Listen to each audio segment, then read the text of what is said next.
Welcome back. You're unusually early today, I said to my husband. Well, yeah. I bought sushi today. Let's all eat together, replied my husband. I was surprised just to receive a response from my husband, whom I had been ignoring for over a month. Moreover, my husband was holding high-quality sushi. Something seemed suspicious. With my growing distrust, I secretly exchanged my sushi with my mother-in-law's. Oh, it looks delicious. Let's eat right away. Come on, hurry up and eat. Even her mother-in-law spoke to me. This definitely meant something was up. Convinced of my suspicions, I pretended to go to the kitchen to make tea and encouraged my mother-in-law and others to start eating first. I then eavesdropped on them from behind the door. To my surprise, my mother-in-law started trembling and coughing as soon as she tasted the sushi. Unbelievable words came out of her mother-in-law's mouth. My name is Nancy, and I'm 29 years old. I got married to Jason about 6 months ago, whom I met through my father's introduction. I was raised under the care of a father who detests dishonesty and a mother who is gentle but firm at her core. I'm someone who, depending on how you see it, could be said positively I'm diligent, or negatively I'm not able to resonate with others around me. I have had a few friends and led a life devoid of romantic experiences even after entering adulthood. Jason, introduced to me by my concerned father, works at the company where my father serves as a department head. It seems my father has high hopes for Jason, whom he often looks out for. My first impression of Jason was that he was earnest and friendly. He attentively listened to my father's talks while engaging me in conversation, making the atmosphere pleasant. Apparently, Jason is well regarded at work too. He enjoys the trust of his superiors and gets along well with his colleagues. During a drink after work, when my father mentioned he had a daughter, Jason himself requested to be introduced to me. It seemed like a wish come true for my father, who was somewhat excited at the prospect of his late 20s daughter finally finding love. It was the first time I had seen my usually serious and strict father so elated. He must have been worrying about my future all this time. I want to live up to my father's expectations. Moreover, I had never met a man who could adapt to my pace and converse with me so comfortably. As we talked, I gradually found myself drawn to Jason, and after several meals together, we started dating. During our dating, I visited Jason's parents' house and met his mother several times. Like Jason, she was warm and considerate towards my nervous self. I even thought about how wonderful it would be to become a part of such a family. Just as I was thinking about it, Jason proposed, and we decided to get married. At that time, I was overflowing with happiness. However, after being married for 6 months, I find myself unable to avoid regretting this marriage. As soon as we decided to get married, the topic of living together came up. It seemed that Jason's widowed mother, feeling lonely, appealed to him. At that time, I still didn't doubt that his mother was a good person, so I immediately accepted living together. However, this was just the beginning. Right after we got married, my mother-in-law's attitude completely changed. She began to view me as an enemy, as if her previous attitude had been a lie. Nancy, why do you always do unnecessary things? I thought dinner was late. Why are you making so many dishes? There's no way we can eat this much. Show a little consideration, will you? Huh? But yesterday, you told me to make more dishes, so I tried my best to do that. What? Are you saying it's my fault? No, that's not what I meant. Anyway, dinner time is at 6 p.m. from now on. Please be punctual. Honestly, I never heard of someone like you, who can't even properly prepare a meal, becoming a daughter-in-law. Almost every day, situations like this occurred where her demands would change, and even if I complied, she would find something else to complain about. On this occasion as well, I had prepared dinner by 6 p.m. after rushing home from work, but my mother-in-law didn't appear at the table until close to 7 p.m. She complained that the food had gone cold and berated me for not being considerate. Jason often came home late due to overtime work or social gatherings, so weekday nights were especially filled with attacks from my mother-in-law. Although she behaved a bit more quietly in front of Jason, her criticism towards me didn't cease entirely. Sometimes, Jason would stand up for me, but only initially. Gradually, perhaps finding it burdensome, Jason said something to me one day. Just try to accommodate my mother. I was left speechless by his words. What more could I do? I had to suppress the urge to scream out my frustration. I want to accommodate your mother too. But her demands keep changing. Even if I try to adapt, it's impossible. You should be more flexible and adaptable. You're an adult. You should be able to handle that. He said, dismissing me coldly. The friendly and serious Jason I met was nowhere to be found anymore. The situation keeps getting worse. Jason has openly sided with his mother. He echoes her arguments and sneers at me. With Jason on her side, my mother-in-law looks at me triumphantly. In addition to my mother-in-law, Jason also treats me like a maid.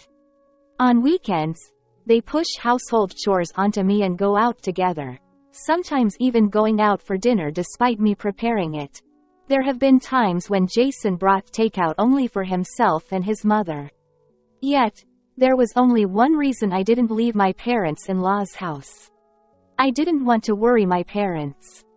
They were so happy when I started dating Jason. And at our wedding, my father shed tears of joy.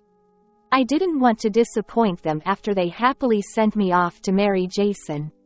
Plus, if anything happened with Jason, it would reflect on my father's reputation.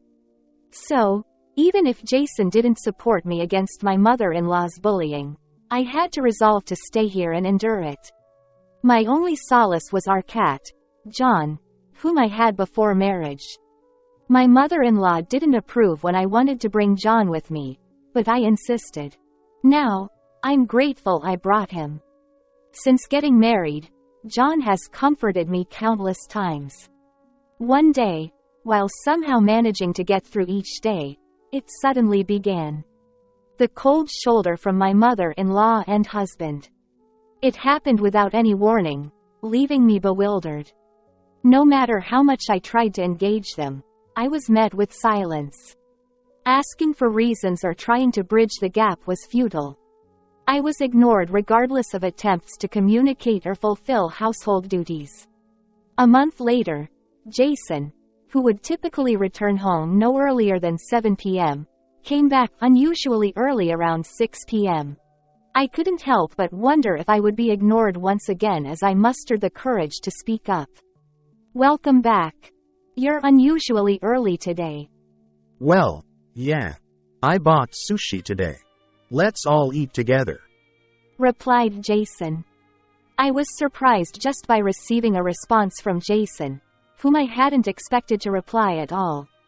Moreover, Jason was holding high-quality sushi. Something seemed suspicious.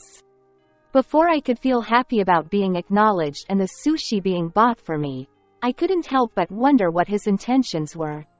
Furthermore, Jason placed my sushi on the table first. For the past few months, there hadn't been a single instance where Jason prioritized me over his mother. It was indeed suspicious. With my growing distrust, I secretly exchanged my sushi with my mother-in-law's. Oh, it looks delicious. Let's eat right away. Come on, Nancy, hurry up and eat. Even my mother-in-law spoke to me.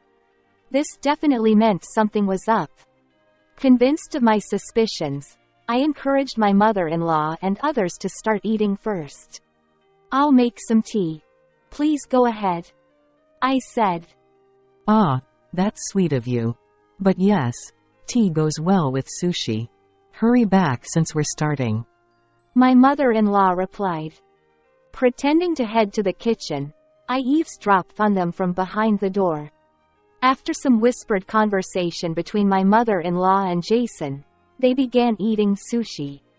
Suddenly, my mother-in-law started trembling and coughing uncontrollably. Water. She managed to say amid the discomfort, tears welling up in her eyes. Jason rushed to his mother's aid, patting her back frantically. But my mother-in-law shot him a sharp glance. What's the meaning of this? Why is there so much wasabi in my sushi? I explicitly told you to be careful. What's going on? My mother-in-law demanded. Jason stuttered. Well, I put Nancy's sushi first, so there shouldn't be any mistake. But clearly, my sushi is inedible. I wanted to see Nancy suffer with wasabi in her sushi, but if you messed up, the whole plan is ruined. What are you going to do about it? Upon hearing the conversation between the two, I couldn't remain silent. What's the meaning of this for both of you? Are you trying to torment me with a massive amount of wasabi? Their faces almost spoke of shock at my presence. However, my mother-in-law quickly changed her expression, smiling contemptuously. Exactly. Even after ignoring you for a whole month, you seem perfectly fine. So, I thought I'd tease you a bit. This is terrible. What's terrible? I should be grateful that I have a brainless daughter-in-law like you, just kept at home. Even as my mother-in-law raised her voice at me, there was no sign of my husband trying to stop her. I knew it was hopeless. Words I had held back for so long escaped from my lips. I'll be returning to my parents' home. I packed the bare essentials and placed John in his pet carrier. As I headed towards the front door with my belongings, Jason seemed to realize the seriousness of the situation and attempted to stop me. Hey, come on. It's just a joke, right? This is blowing things out of proportion. With my husband offering no apology, my resolve only grew stronger. Without even looking at Jason's face, I left my parents-in-law's house in silence. When I returned to my parents' home, it was my mother who welcomed me first. She looked momentarily surprised to see me suddenly return, but quickly ushered me inside. I won't force you to talk if you don't want to, but if you're willing, you can share with me. She placed her hand on my back as she spoke. I confessed everything, from enduring harassment from my mother-in-law since getting married, to my husband gradually siding with her, and now being treated like a servant. I recounted how, after enduring a month of silence, I was nearly forced to eat sushi with an excessive amount of wasabi. I apologized for ruining the joy of my return. Sorry, Mom, but I couldn't take it anymore. It's okay, dear. We want you to be happy. Your father and I don't want you to suffer just to stay with Jason. You've been so strong. My mother's words brought forth tears of relief after all the pent-up endurance. When my father returned from work, he listened to the situation from my mother and apologized to me. I'm sorry. It's my fault for introducing Nancy to Jason. I never imagined he would be like this. His regretful expression only added to the pain in my heart. Then, a call came through. It was Jason. The phone rang for a while, but I didn't pick up. I just stared at the screen, wondering when the call would end. Finally, it did. Then, a notification popped up from an app. It was from the Pet Monitor app I had installed for John. I had set it to remind me to refill John's water before bedtime so that I didn't forget to do it. Out of curiosity, I opened the app and pressed the button for live streaming. There, I saw my mother-in-law and husband. What should I do? Nancy isn't answering the phone. It's fine, just leave her be. She'll come back eventually. Anyway, what should we do next? Even if you say that, what if she talks about divorce? What will we do then? I won't have the status of being the husband of the boss's daughter anymore. That status allowed me to push work onto subordinates. I can't afford to lose that position now. The husband of the boss's daughter. Hearing that, I couldn't contain my anger any longer. My father, who was beside me, felt the same. He quietly stared at the screen with an expression of disbelief, his hands trembling. I immediately sent a message saying, "Let's get a divorce." Ignoring multiple incoming calls, I went to sleep. On that Saturday morning, the doorbell rang early. Oh my, this early in the morning. I heard my mother's voice from the entrance. Following her voice, I heard the voice that irritated me to the core. Please let me talk to Nancy. She's misunderstanding a lot of things. It was Jason. He came to my house because I wasn't answering his calls. Not wanting to cause trouble for my mother, I headed to the entrance. I shot a sharp glance at my husband and spoke as coldly as possible. "What do you want?" Nancy, why aren't you answering the phone? I was worried. Worried? You, who have been ridiculing me in front of your mother, ignoring me for a month, and trying to make me eat sushi with a ton of wasabi? Well, Jason stuttered at my point. I began closing the door on him. "I'll bring the divorce papers as soon as they're ready. I have nothing more to say, so please leave quickly." wait. Is it okay? You've never been involved with anyone else but me, right? If you divorce me, you'll never get married again. Are you okay with being alone forever? Jason's words only fueled my anger. I played the recorded footage from the monitor I had saved last night. Upon seeing the footage, my husband was visibly flustered. To such a Jason, I said this. "Don't want a divorce to protect your own position, right? You never even thought of me as your wife. If you're going to continue being with someone who doesn't value me, who abuses power to oppress others, being alone is better." I showed a firm attitude. My mother nodded strongly in agreement. That's right, Jason. Then, my father's voice was heard from behind. I saw the footage my daughter showed me and asked around the office. Not only did you use your position as my son-in-law to delegate work to your subordinates, but you also made them do menial tasks. You still have a lot to learn about people. Please wait. This isn't what it seems. It's my mother. Yes, it's all at my mother's direction. The harassment towards Nancy, as well as pushing work onto others using the pretext of being your son-in-law. All of it was because mother told me to do it. So, you've been pushing work onto others after all. Oh. I was beyond angry at my husband, who not only blamed everything on his mother but also exposed his own wrongdoing. Jason sent pleading eyes my way, but I turned away dramatically. At that moment, another voice that irritated me sounded. Jason, I've come to help you. It seemed my mother-in-law had come to support Jason. However, Jason had already betrayed her.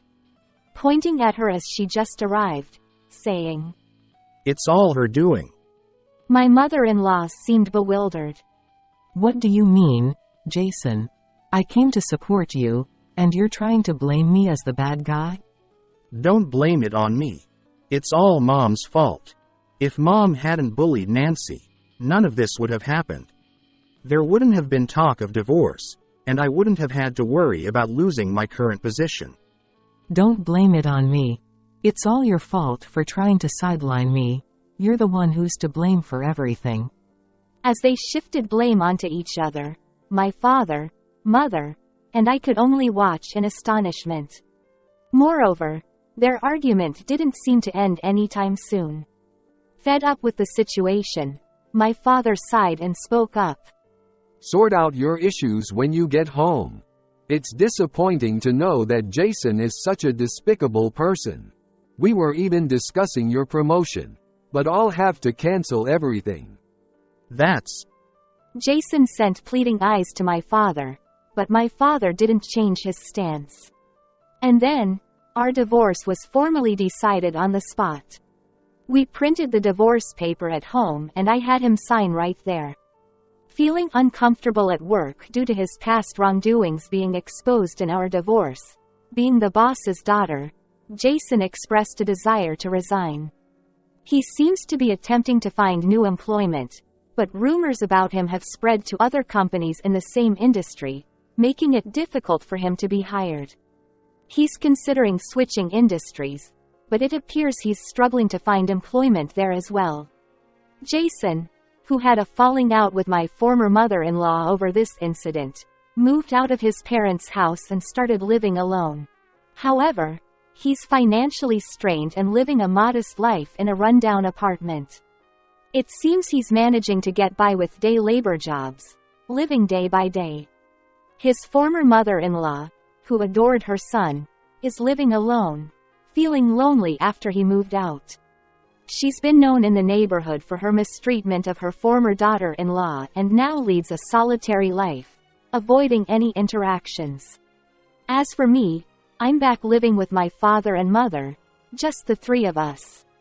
With the burden from my former mother-in-law and Jason lifted, I can focus more on my work, and I've been entrusted with significant responsibilities, handling bigger projects than before. Now, a year after the divorce, I can see signs of building a new relationship. The person is a junior colleague whom I worked with on successful projects. Since joining the company, we've worked together multiple times, building a trustful relationship. While we used to only talk about work, recently, he has been inviting me for meals. And the other day, he proposed a relationship. This time, I want to build a happy family. I truly believe that will come true with him.